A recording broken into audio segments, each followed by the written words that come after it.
How's it going, Greg Garrick? Hey, good, Michael Colligan. How are you? I'm doing good. It was funny because last night I was doing my meditation, and I woke up this morning and I was meditating, and I was meditating again this morning, and there's something that was occurring to me that was ironic. The word ironic kept coming up in my eyes. Like I kept seeing it in the meditative state. Okay. Ironic, ironic. And then I was praying. So meditation is different than praying. Okay. How And then so? Break it meditate. down. Yeah. Okay. So meditation is listening for the voice of God. Okay. Okay. So, like, if you're a Christian and you don't like meditation because that word associates with Eastern religions or whatever, all I'm describing is is the listening to to the greater power. Listening. I'm a Christian, but if you're not a Christian, when meditation is simply about a place where one goes to hear and to listen, listening for the Okay. voice of God. It's spending time with the Lord. It's that deeper state that the Eastern religions talk about. And so Sure. that's meditation. Prayer is being grateful for what is. So when you're praying, you're simply grateful to God for what you have now. And so if you're in prayer, if you're asking for God for something, like can you lower the airline tickets so I can fly to Florida to see my boyfriend? That's not prayer. That that's not a prayer. A prayer is saying, I'm so grateful for all the adversity in my life and what it's teaching me and what it's putting into my character. That's prayer. Okay. So when I meditate, I wear a mask. And what's interesting is Like so many a people, COVID mask or hang on, so what many kind of people mask? have Oh, okay. masks on, but this is Yeah. the second mask they've put on. The first mask everyone put on was over their eyes.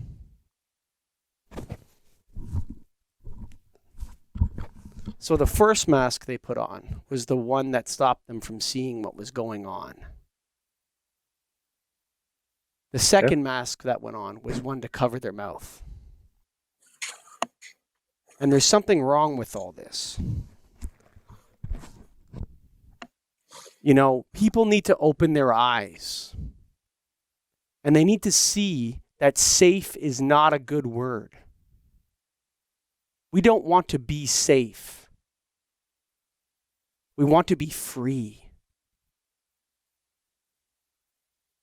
not Yeah. safe. Safety is not a virtue. Safe is not something to be worshiped. We do not put safety on the altar. We want freedom. We want liberty. We want free association, free worship. That's what us humans want in our souls. And the only way that people could have given this up is if they first masked their eyes to see what's actually happening. And so I'm calling on everybody that I meet to take the mask off. But I'm not talking about the mask that's protecting you from the virus. I'm talking about the mask that's stopping you from seeing the dawn of tyranny. The dawn of tyranny. And we have to go against this. The people, you Americans, Canadians, you are the Constitution of the Constitution. It's not a piece of paper. It's how you live your life. It's what you value most dearly. And people are taking it away from you. And the only way they can take it away from you is if you let them.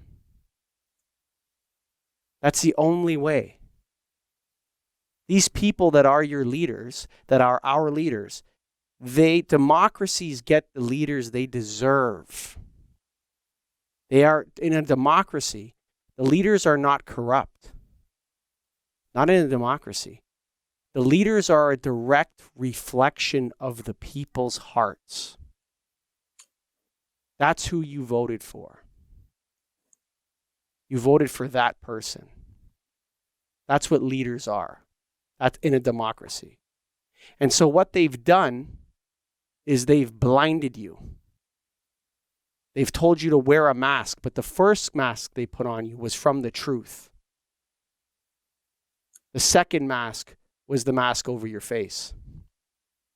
And so anybody that tells you, if you're listening to this, anybody that tells you to stay safe, you should respond with no, stay free, brother. Because safety is not a virtue. It's not at the cornerstone of our society. And it does not belong there. We do not want to live safe.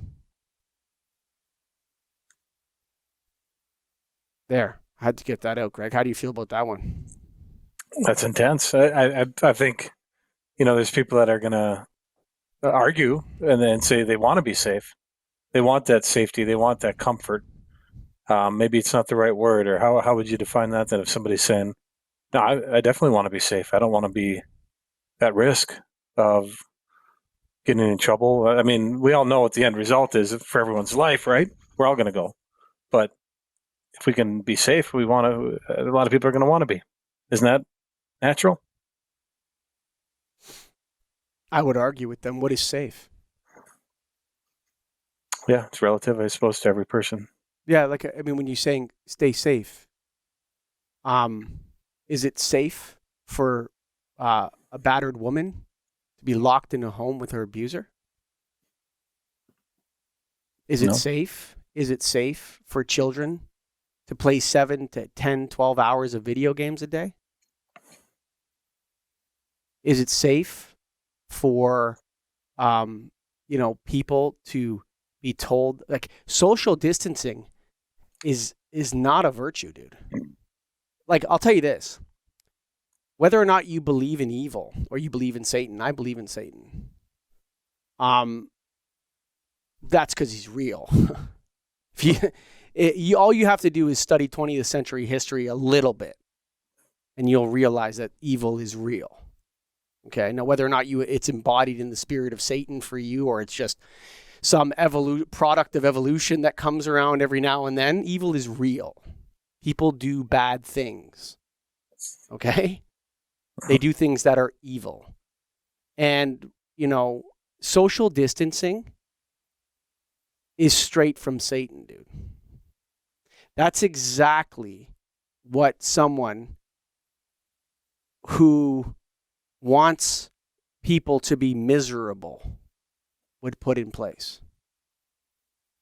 You want everybody to be miserable? Make everybody stay 6 feet apart. Reduce their ability to have gatherings, to worship in church, to get together and celebrate. I'm sorry, but I will never watch a Zoom mass or a mass on Facebook. It's a 5 senses experience, my friend. And it's been taken from Catholics. It's been taken from Jews. It's been taken from Muslims. And the only people that thrive in an area of social distancing, in a time of social distancing, is those people that wish to keep dark things secret. To take away people's voices, to reach out for help. That's what social distancing does. And it's disgusting. And it's straight from Satan. And I'm sorry, if you're an advocate of this and you think it's so important, it's not likely that any of this is going to go away if the current zeitgeist is carried forward. So people, no more summer camps, no more air cadets, no more army barracks, no more football locker rooms, no more hockey change rooms, no more slapping towels at your buddy after football practice in the shower and having the laugh of being in a private place with other people. No more of that. That's not allowed. You need to be socially distanced from one another. You're not allowed to be close. It's really sad, Eric, actually, that people have bought into this, actually. It's wrong. So do you think it's a sign of something bigger to come? This is the start of it, you said? This is the beginning of What did Yeah. you? Well, no, Tyrant? this is the beginning of. I told you when they did this, it marked an epoch. Remember that? Mm-hmm. Yeah, you did. Like I said that right away. It marks an epoch, right? A massive change in the shift of society. Now, Mm-hmm. World War One marked an epoch. World War Two marked an epoch. The 1960s marked an epoch. You know, September 11th marked an epoch. So these are phases of energies or um, the way that we're connected to one another. And people are asking for disconnection. They want to be disconnected. They're inviting social distancing. Now, why? Why do so many people seem to want this to continue? Why is that? Because they're told to. I mean, there's so many people that in Ontario, like the when I see the statistics about people pro lockdown measures or for the government, it's like massively in favor of the measures continuing. Mm. And to me, like that's insane and absurd. The only way people would do it. You ever see the Lord of the Rings? Yeah. Movies? Mm-hmm. Do you remember when the King of Rohan is like covered in that ice or goo or something? And he's Yeah, like kinda. possessed by a demon? And he's got Sure. that guy Grima Wormtongue whispering in his ear. Right? Mm-hmm. He's got his eyes covered. He can't see properly, right? That's archetypal. It's metaphorical, right? And so right now, I think that the great populace of the West has their eyes covered over. And they have Grima Wormtongue whispering in their ear, telling them evil things. Let me tell you, folks, you, listener, watcher, you are not the virus. You are not infected. You are not dirty. You are a creature of God. It's actually the other way around. And sometimes people die. Everyone has to die, actually. And death is not the end. It's not to be feared.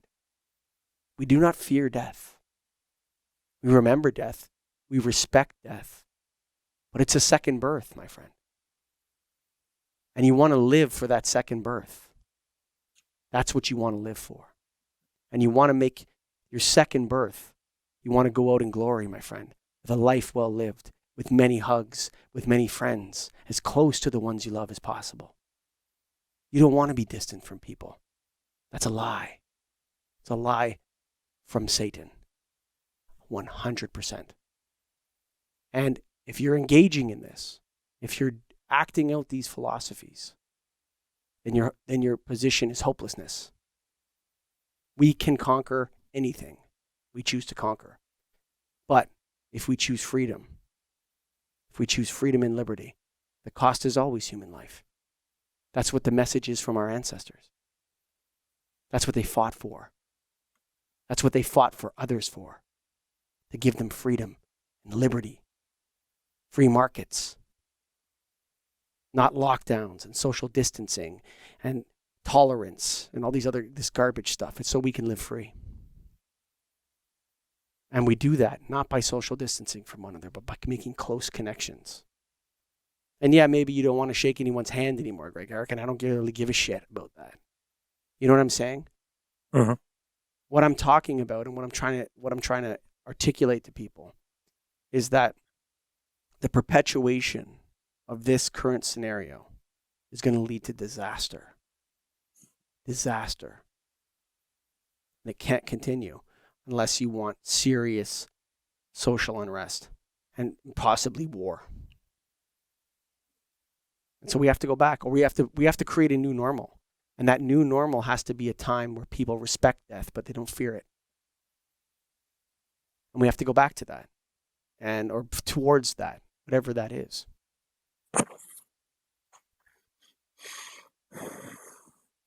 Strong statement. Makes sense, though. So take the masks off, folks. Before you take your face mask off, take the one that's over your eyes off first.